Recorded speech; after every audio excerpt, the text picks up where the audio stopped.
दर्पण डिवाइस में लॉगिन करने के पश्चात आपके पास जो होम पेज खुलता है उसमें आपके पास day begin, day end, master data update, IPPB का data, VODA report, VODA generate, cash भेजने का आपके पास ऑप्शंस या फिर सभी रिपोर्ट्स मिलती हैं। मास्टर डेटा आपका टॉप लेफ्ट कॉर्नर से टॉप लेफ्ट कॉर्नर पर क्लिक करने के बाद आता है, जबकि वॉलेट बैलेंस आपका राइट साइड में आपका मोनू बना रहता है। इसके बाद सेकंड ऑप्शन हमारा जो रहता है वो है मेल बुकिंग का। मेल बुकिंग में आपके पास registered letter, parcel, speed post booking का फंक्शन, ईएमओ, बीपीएमओ बुक करना, प्रोडक्ट सेल्स में आपके टिकट वगैरह, बिलर, सर्च डुप्लीकेट अगर कुछ हुआ है तो।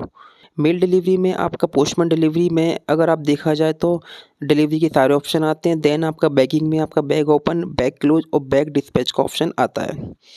फिर यहाँ पर हम आर्टिकल सर्च भी कर सकते हैं। आपको दिखाई दे रहा है सर्च आर्टिकल, यहाँ से आपने जो आर्टिकल बुक किया है वो या फिर डिलीवरी वाला आर्टिकल को अपन ट्रेस कर सकते हैं। देन थर्ड ऑप्शन में हमारा आता है सीबीएस का। सीबीएस में आपका कोई भी खाता आपको खोलना हो, जिसमें 4 प्रकार के खाते आपको दिखाई देते हैं: सेविंग का, आरडी का, सुकन्या का और टीडी का।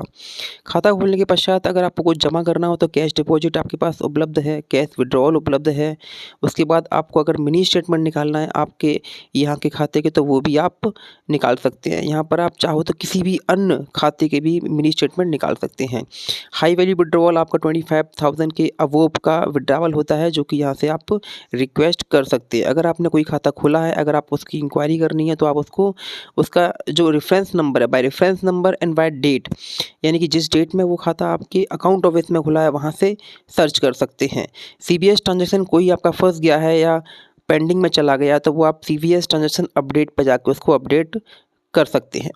फिर आप आखिरी ऑप्शन है आपका पीएलआई का। पीएलआई में आपका premium collections, new proposal indexing, policy search, quote generations, इस प्रकार के आपको फंक्शन मिलते हैं। इसमें आपको अगर किसी का क्वेट जनरेट करना है, कोई पब्लिक नहीं आई है आपके पास, आपको मालूम नहीं है कितना उसका प्रीमियम आएगा, तो ये चेक कर सकते हैं। स्टेटस रिक्वेस्ट में आप जो चेक करते हैं कि आपने जो पीएलआई की है वो अगर पेंडिंग चली जाती है तो इसको यहाँ से अपडेट कर सकते हैं और आपका क्या करंट स्टेटस है वहाँ से आप चेक कर सकते हैं। इसके अलावा आप प्रीमियम जमा कर सकते हैं, नया आप इंडेक्सिंग भी कर सकते हैं।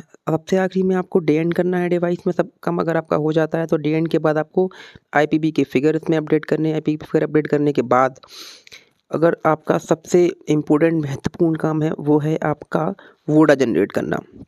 अगर आपका वोडा जनरेट नहीं होता है तो आपका उस दिन का डे एंड नहीं माना जाएगा।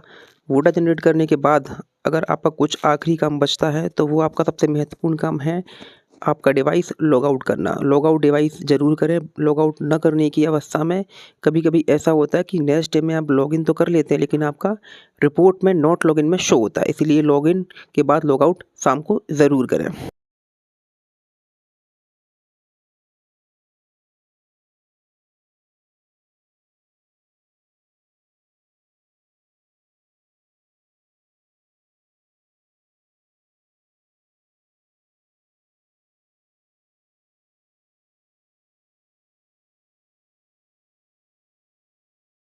एक चीज़ का विशेष ध्यान रखें, आपने डिवाइस में सारा काम कर लिया है, उसके बाद डिवाइस में लास्ट में यहाँ से लॉग आउट ज़रूर करें। दिन में लॉग आउट एक बार ज़रूर करें। लॉग आउट नहीं करने पर दिक्कत आती है।